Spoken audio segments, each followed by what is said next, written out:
Evan with Green Thumb Lawn Care here. We're at a potential customer's house. We're just going to refer to Mr. MM. So I've already spoken with Mr. MM, so some of this will be a little redundant. But there's just a front yard and both sides. There's no lawn, back lawn. Oh. So as we go through the lawn, it looks like it was upkept a while ago and maybe just been let go for a couple of years. So we've got just kind of a mix of some broadleaf weeds in here. Widen out here. We've got some henbit here. I've already addressed that with the customer. If he decides we want to just go ahead and get rid of it as quickly as possible, we would need to just probably wipe that out in the fall, or not in the fall, late summer, and then come back in the fall with seed. There is an additional small area of lawn I didn't initially see right here, but I'll take a measurement for it. Make sure we count that in as well. Okay, this one's fairly well kept. A little sparse here, maybe having trouble getting irrigation there. Not sure, would be something we want to look into, make sure that's getting good water in that corner there. So this is primarily a tall fescue lawn. There's a few things we would want to address.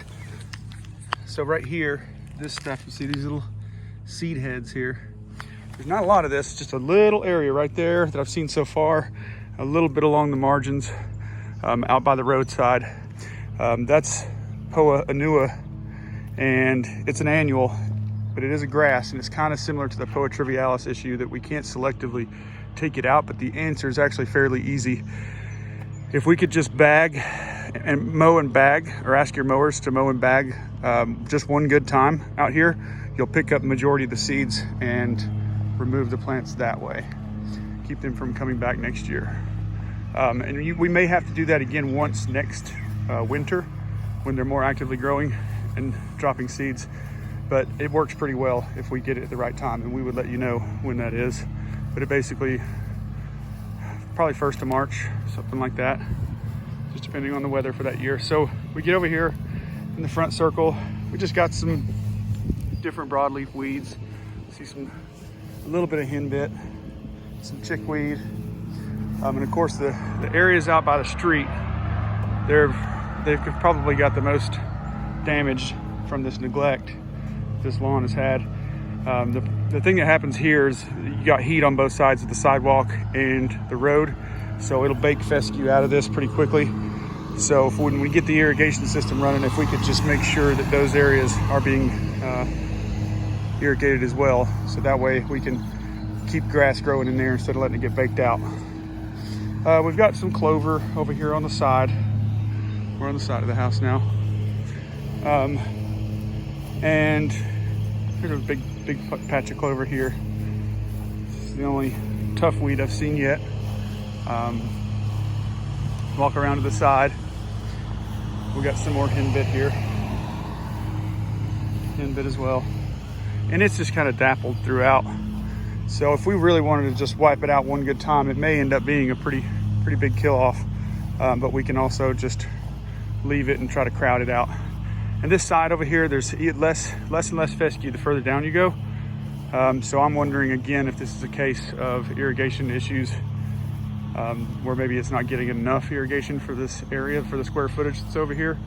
That would explain why less fescue made it through the neglect years. He's got quite a bit of Poa trivialis as well. And I explained to him that it just grows in the winter and you can't really kill it the normal way you would, and explain to him the brushing it trick, or just leave it and let us seed through it this fall and just see how it looks next winter. If it still bothers him, we can address it the next year, or we can try to address it. Again, Poa triv over here. So yeah, it's not in real bad shape. It just needs to be helped along. We got some, is it Black Matic over here. I've seen a little bit right over here at this point as well. Those are tough ones, but we can take care of them. Is this crabgrass already coming up? I guess because these rocks are hot. So that's another thing. You can see here, none of this in the rocks is fescue, or barely any of it. All of it's probably been burnt out due to the dark color of the rocks. They just absorb heat and heat up the ground, and that'll push that fescue out. It can't handle that kind of heat. So this would be another irrigation thing I would want to ask the customer to take a look at, just to ensure that this area is getting adequate irrigation. And if it is, or if it's getting the same amount as here, it seems that it's not enough. So I wonder if there's a way that we could adjust it, maybe deal with the irrigation heads for the beds, see if they can spray out this way too, so you're getting the lawn irrigation on it and the bed irrigation on it, double it up, and just keep it a little wetter so it'll stay cooler.